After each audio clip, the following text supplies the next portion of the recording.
Hello dear listener, আমি আপনাদের favourite RJ Debashree. আপনারা সবাই কেমন আছেন? আশা করি ঈশ্বরের কৃপা এবং আশীর্বাদে সবাই ভালো আছেন। আর আপনাদের অসংখ্য ধন্যবাদ যারা আমাদের চ্যানেলটিকে সাবস্ক্রাইব করেছেন। আর যারা এখনও পর্যন্ত সাবস্ক্রাইব করেননি তারা অবশ্যই আমাদের চ্যানেলটিকে সাবস্ক্রাইব করে দিন। আমি আবারও চলে এসেছি আপনাদের সাথে আড্ডা মজা খুনসুটি নিয়ে আমাদের প্রোগ্রামে। আমি আজকে আবারও আপনাদের সামনে একটি গল্প উপস্থাপন করব। গল্পটি শুনে একটু হলেও আপনাদের গায়ে কাঁটা দিয়ে উঠবে। গল্পের নাম রক্ত। চলো দেরি না করে গল্পটি শোনা যাক। মেঘাচ্ছন্ন আকাশ, ফোঁটা ফোঁটা বৃষ্টি পড়ছে। শতছিন্ন একটা ছাতায় মাথায় এগিয়ে চলেছে তিলক। বয়স তার 25 হবে। লেখাপড়া বেশি দূর করা হয়নি, তবে তার বুদ্ধি ভালোই। আর এই জন্যই পাড়ায় কোনো দরকারে তার সবার আগে ডাক পড়ে। হাঁটতে হাঁটতে সে তার বাড়ির সামনে এসে দাঁড়ায়। এক চালা টিনের বাড়ি। এখানে সে একাই থাকে। বাড়িতে ঢুকে চোখে মুখে জল দিয়ে ভাতের থালাটা নিয়ে বসেছে। এমন সময় দরজায় টোকা পড়ল। ভাতের থালা রেখে বাহিরে বেরিয়ে দেখে পাড়ায় মাতম্বরের ছেলে শিনু এসেছে। তাকে দেখে তিলক জিজ্ঞাসা করে, কী রে শিনু, হাঁপাচ্ছিস কেন? কি হয়েছে? ভেতরে আয়, বস। শিনু বলে, তিলকদা, বসার সময় নেই গো। জানো তো, ছাদ থেকে পড়ে গিয়ে কেষ্ট জেঠুর ছেলের মাথা ফেটে গেছে।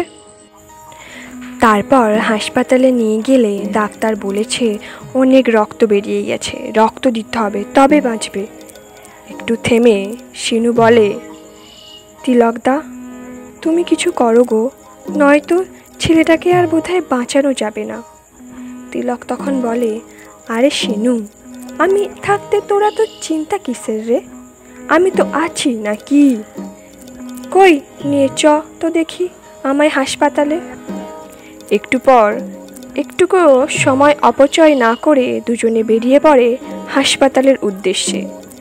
কিছুক্ষণের মধ্যেই তারা হাসপাতালে পৌঁছে দেখে কেষ্ট জেঠুর ছেলের অবস্থা অনেকটাই খারাপ হয়ে গেছে। দেরি না করে তিলক ডাক্তারবাবুকে বলে, আমি রক্ত দেব। আর ডাক্তারও রোগীর অবস্থা বুঝে একটুকু দেরি না করে তিলকের শরীর থেকে রক্ত নিয়ে দ্রুত রোগীকে দিতে থাকে। কিছুক্ষণের মধ্যেই রোগীর অবস্থার উন্নতি হয়।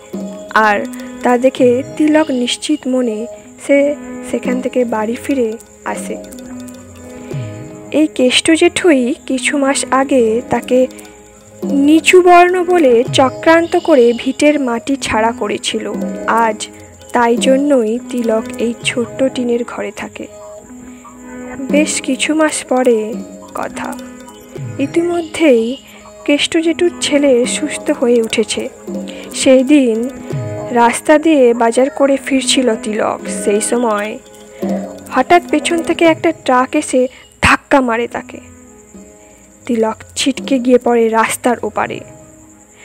পড়ে গিয়ে তার মাথা আর ঘাড় দিয়ে অঝরে রক্তপাত হতে থাকে। সে রাস্তার ধারে অজ্ঞান অবস্থায় পড়ে থাকে। কিছুটা সময় অতিক্রান্ত হবার পরে পথ চলতি কয়েকটি মানুষ তাকে ধরাধরি করে তুলে নিয়ে গিয়ে হাসপাতালে ভর্তি করে। খবর যায় তিলকের পাড়ায়। পাড়ায় কিছু ছোকরা তিলককে দেখতে হাসপাতালে যায়, কিন্তু গিয়ে তারা জানতে পারে তিলকের রক্ত লাগবে। তার মাথা এবং পায়ের আঘাতের লাগার কারণে শরীর থেকে অনেকটা রক্ত বেরিয়ে গেছে।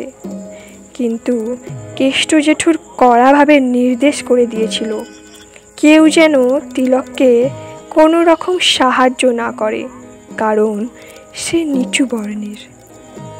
কেউ যদি তাকে সাহায্য করে তাহলে তাকেও একঘরে করে দেওয়া হবে। আর তার এই কথায় সায় দিয়েছিল গ্রামের মত্তামবড়।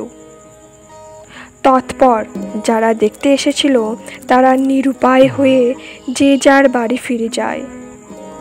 ক্রমশ তিলকের শরীরের অবস্থা অবনতি হতে শুরু করে। সমাজচ্যুত হওয়ার ভয়ে তারা পাড়া থেকে কেউ তার দিকে এগিয়ে আসে না রক্ত দিতে। আর ঘণ্টাখানেকের মধ্যেই রক্তের অভাবে মৃত্যুতে ঢলে পড়ে তিলক। সে জানতেও পারল না যে কেষ্ট জেঠুর ছেলেকেই সে রক্ত দিয়ে প্রাণ বাঁচিয়েছিল, আর সেই কেষ্ট জেঠুই তার জীবন সমাপ্ত রচনা করল। আজও সমাজের প্রতিটা কোণায় কোণায় এমন সমাজ বিরোধী ধারণা সম্পন্ন নিকৃষ্ট মনের ব্যক্তিরা লুকিয়ে আছে। তাদের বিনাশ করেই তবেই সমাজ স্বচ্ছ হবে। বিপ্লবীদের মূল্যবান রক্তের বিনিময়ে গড়া স্বাধীন দেশ ভারতবর্ষ, তাহলে এই দেশে কেন রক্তের অভাবে মারা যাবে মানুষ? আপনার মূল্যবান রক্ত দিয়ে এগিয়ে আসুন এবং মানুষের প্রাণ বাঁচান। আপনাদের দেখে উৎসাহিত হয়ে আরও একদল মানুষ রক্তদানের দিকে অগ্রসর হবে। আসুন আমরা সবাই রক্তদান করি আর জীবন বাঁচাই। রক্তদান মহৎ দান। এই অসাধারণ গল্পটি আপনাদের কেমন লাগলো সেটি কমেন্ট সেকশানে অবশ্যই কমেন্ট করে জানাবেন। আর ভালো লেগে থাকলে লাইক শেয়ার করতে ভুলবেন না। আমি আবারও এরকম সুন্দর সুন্দর গল্প আপনাদের মাঝে তুলে ধরব প্রতিদিন। চলো আমাদের প্রোগ্রাম আজকে এখানেই শেষ করছি। আমি আবারও ফিরে আসবো আপনাদের মাঝে। So tata.